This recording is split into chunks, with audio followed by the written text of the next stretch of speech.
नमस्कार मित्रांनो, हॉरर मराठी चॅनलवर तुमचं स्वागत आहे.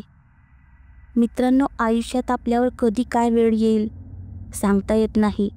म्हणून येणाऱ्या प्रत्येक संकटाला सामोरे जाण्याची तयारी ठेवावी.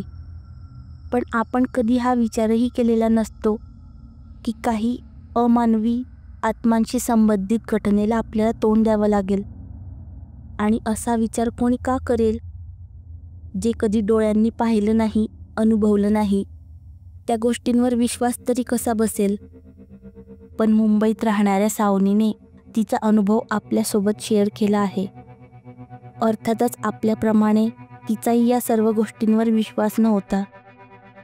पण ती म्हणते, प्रत्यक्ष जेव्हा आपण त्या अमानवी शक्तीच्या वर्तुळात जातो तेव्हाची झालेली मनाची अवस्था आपण शब्दात सांगू शकत नाही. चला तर मग ऐकूया तिच्या शब्दात. माझं नाव सावनी. वयाच्या 26व्या वर्षी माझं लग्न झालं आणि काही वर्षातच आमचा घटस्फोटही झाला. पण त्याआधीच मला दिवस गेले होते. पण लग्न टिकवून आता काही फायदा नव्हता, म्हणून मी सुद्धा सगळं सोडून आईकडे राहायला गेली. मी त्यांची सख्खी मुलगी, बहीण असून सुद्धा त्यांना जड झाली होती. मुंबईच्या त्या छोट्याशा अपार्टमेंटमध्ये ते मला कसं तरी ॲडजस्ट करत होते. माझी डिलेव्हरी होऊन माझा मुलगा 6 महिन्याचा होईपर्यंत मी तिथेच राहिली. घरात लहान मुलाच्या येण्याने आनंदाचं वातावरण होतं. पण मीच त्यांची अडचण समजून वेगळं राहायचं ठरवलं. मैत्रिणीच्या ओळखीतून मला डेटा एंट्रीचं काम मिळालं होतं. मुंबईत फ्लॅट शोधणं म्हणजे अवघड.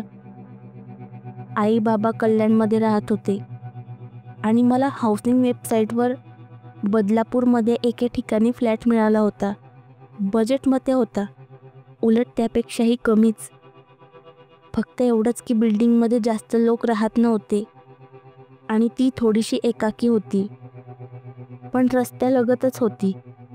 मला फ्लॅट आवडला आणि आता कोणावर ओझं बनून राहायचं नव्हतं, म्हणून मी लवकरात लवकर तिथे राहायला गेली. घरमालकाने आम्ही राहायला यायच्या आधी रंगकाम करून दिले होते, त्यामुळे फ्लॅट अगदी नवीन वाटत होता. माझा मुलगा ईशानला सांभाळत मी घर बसल्या डेटा एंट्रीचं काम करत होती. सोबतच नवीन काहीतरी काम मिळतंय का हे शोधण्यात दिवस जात होते. 1-2 दिवसात मला रात्री 10च्या सुमारास दाराबाहेर काहीतरी कुजबुजण्याचा आवाज आला. मी दरवाजा उघडून पाहिले तर बाहेर कुणीच नव्हतं. कॉरिडॉरमध्ये एक ट्यूबलाईट कर आवाज करत लुकझुक करत होती. बाहेरची ती भयान शांतता पाहून अंगावर सरकन काटा आला. नवीन जागा असल्यामुळे थोडीशी भीती वाटत असावी. हळूहळू होईल सवय. शिवाय बिल्डिंग रस्त्यालगतच असल्याने रात्री 12 ते 1 वाजेपर्यंत गाड्यांचा आवाज येत असायचा. पण ती बिल्डिंगची पाठीमागची बाजू होती. हळूहळू मला संकेत मिळत होते की काहीतरी अमानवी इथे आहे. पण नवीन जागेचं कारण देऊन मी माझ्या मनाला समजवत राहिले. ईशानही तिथे राहायला गेल्यापासून जरासा चिडचिडा झाल्यासारखा वाटत होता. एक दिवशी रात्री आम्ही बेडरूममध्ये झोपलेलो असताना ईशान अचानक रडू लागला. त्याच्या रडण्याने मला जाग आली. घरात कसला तरी सुगंध पसरला होता. लॅव्हेंडरचा सुगंध होता तो. इतका तीव्र होता की कुणाच्या तरी अस्तित्वाची जाणीव करून देत होता. मी ईशानला घेऊन हॉलमध्ये आली. पाहते तर गॅलरीचा दरवाजा उघडाच राहिला होता आणि मंद गार वारा आत येत होता. पण काही आठवत नव्हतं मला, मी दरवाजा बंद केला होता की नाही.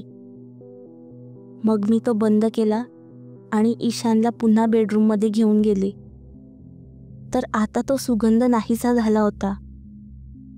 मी ईशानला शांत करून त्याला झोपवलं आणि रात्री बऱ्याच उशिरा माझा डोळा लागला. सकाळी मी जरा उशिराच उठले. मग सगळ्याच कामांना उशीर. ईशानची आंघोळ, त्याला खाऊ घालणं, झोपवणं यातच माझा दिवस गेला. म्हणून मी त्या दिवशीचं काम रात्री पूर्ण करत बसायचं ठरवलं. संध्याकाळी छान तयारी करून ईशानला बागेत फिरायला घेऊन गेले. घरी येताना माझ्यासाठी जेवणाचं पार्सल आणलं. आम्ही बिल्डिंगजवळ पोचलो तेव्हा जिन्यात 2nd फ्लोअरला राहणाऱ्या काकू भेटल्या. मला बघून हसल्या आणि माझी विचारपूस केली. नवीन दिसताय, कधी आलात, कोणत्या फ्लोअरला वगैरे वगैरे. मी त्यांना सांगितलं, काकू आठवड्यात झाला आम्ही आलोय राहायला, फ्लॅट नंबर 401 मध्ये. मी असं सांगताच त्या काकूंचा चेहरा खाडकन उतरला आणि अडखळत त्यांनी विचारलं, पोंक्षनने दाखवला का तुम्हाला फ्लॅट? मी हो म्हणाले. त्यांचा चेहरा गंभीर झाला. पुढे त्या काही बोलल्या नाही, तिथून निघून गेल्या. जाता जाता म्हणाल्या, काही मदत लागली तर ये कधीही. मला जरा विचित्रच वाटलं त्यांचं अचानक निघून जाणं, पण त्यांचं शेवटचं वाक्य मनापासून होतं. मी घराचा दरवाजा उघडून आत आले आणि मला पुन्हा एकाकी वाटू लागलं.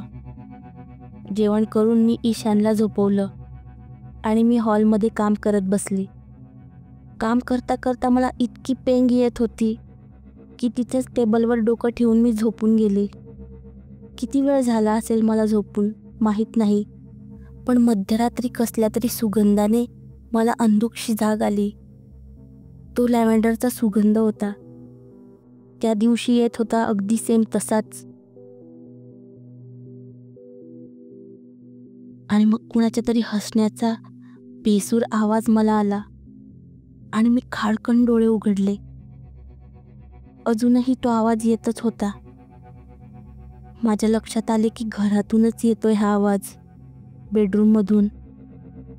आणि ईशान रडतोय. मी धावतच बेडरूमच्या दिशेने गेले. बेडरूमचा दरवाजा अर्धवट उघडा होता. मी खाडकन दरवाजा उघडला आणि एक काळी सावली सरकन बाजूला सरकताना मला दिसली. ती क्षणात गायब झाली, पण मला दिसली होती. माझ्या हृदयाचा थरकाप उडाला. मी ईशानला उचलून घेतलं. शक्य तितक्या वेगाने धावतच घराबाहेर निघाले. जिन्यावरून भराभरा उतरून दुसऱ्या मजल्यावरच्या काकूंचा दरवाजा ठोठावला. त्यांनीही दरवाजा उघडला आणि मला आत घेतलं. मला पाणी दिलं प्यायला. त्या गोंधळाच्या आवाजाने आजूबाजूचे 1-2 शेजारीसुद्धा जागी झाले होते. त्यांनी मला शांत केलं. काकू म्हणाल्या, सावनी, तू उद्याच तो फ्लॅट सोडून दे. तिथं आजपर्यंत एक पण फॅमिली टिकली नाही. 10 ते 14 वर्षांपूर्वी तिथे एक कपल आलं होतं राहायला. पळून जाऊन लग्न केलं होतं त्यांनी. लग्नाला 1-2 वर्षच झाली होती. त्या मुलाने तिचा खून केला आणि बॉडी घरातच दडवून ठेवली. आणि कुणाला वास येऊ नये म्हणून भरपूर अत्तर आणि परफ्यूमच्या बाटल्या शिंपडायचा घरात. इतका की आजूबाजूच्या लोकांच्या घरात जाई वास. 3 दिवस तो घरातच होता. नंतर तो फरार झाला. 5-6 दिवसांनी खूप घाण वास यायला लागला म्हणून लोकांना संशय आला. त्यांनी पोलिसांना बोलवून घेतले. तेव्हा त्या मुलीची बॉडी सापडली. त्यानंतर बरेच महिने तिथे कोणी राहत नव्हतं, पण आजूबाजूच्या लोकांना रात्री अपरात्री परफ्यूमचा वास येऊ लागला. दरवाजापाशी बाहेरून कोणीतरी कुजबुज करण्याचा आवाज येऊ लागला. हळूहळू सगळ्यांनी त्या मजल्यावरील फ्लॅट सोडून दिला. हा 401 नंबरचा फ्लॅट पोंक्षेचा आहे. त्याला जर समजलं की आम्ही भाडेकरूंना तो फ्लॅट घेऊ नका सांगतोय, तर तो आम्हाला धमकवायचा. असे बरेच लोक सोडून गेलेत तो फ्लॅट. तिथं कोणी टिकत नाही. पण दरवेळेस पैशाच्या हव्यासापायी हा पोंक्षे नवीन नवीन बळीचा बकरा शोधूनच आणतो. ते सगळं ऐकून माझ्या अंगावर सरसरून काटा आला आणि दुसऱ्याच दिवशी क्षणाचाही विलंब न लावता मी सगळं सामान घेऊन आईकडे पुन्हा राहायला आली. आता मी नवीन फ्लॅट शोधतीये, पण यावेळी फ्लॅट शोधताना मी हवी ती काळजी घेईन आणि कसलीही घाई नाही करणार.